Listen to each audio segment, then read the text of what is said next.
हक महर के 5 से 8 लाख रुपए मुकर्रर होने की बात हो रही है, साथ में 5 तोले सोना भी। ससुर अपने दामाद को साथ वाली कुर्सी पर बुलाता है, सरगोशी में पूछता है, बेटा आप कितना महर आसानी से दे सकते हैं?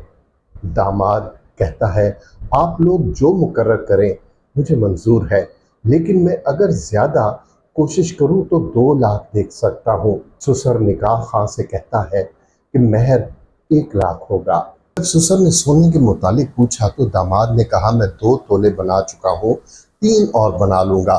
ससुर ने सबको मुखातिब करके कहा कि सोना 2 तोले होगा। सब अजीज़ो अकारिब नाराज हुए कि इतने कम महर और सोने पर आपने क्यों बात खत्म की। ससुर ने कहा, आज अगर मैं उस शख्स को जो भी डिमांड करूं तो मजबूरन ये पूरी करेगा, लेकिन बाद में ये मेरी बेटी को जो पूरी रोटी देगा उसको आधी कर देगा। वजह यह है कि लोगों से कर्जे लेकर ये डिमांड पूरी कर रहा होगा। मैं चाहता हूं कि मेरी बेटी बाद में आराम और खुशी से रहे।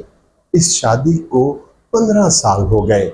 वो दामाद अपनी बीवी का ख्याल रखता था और ससुर की खुद से ज्यादा इज्जत करता था।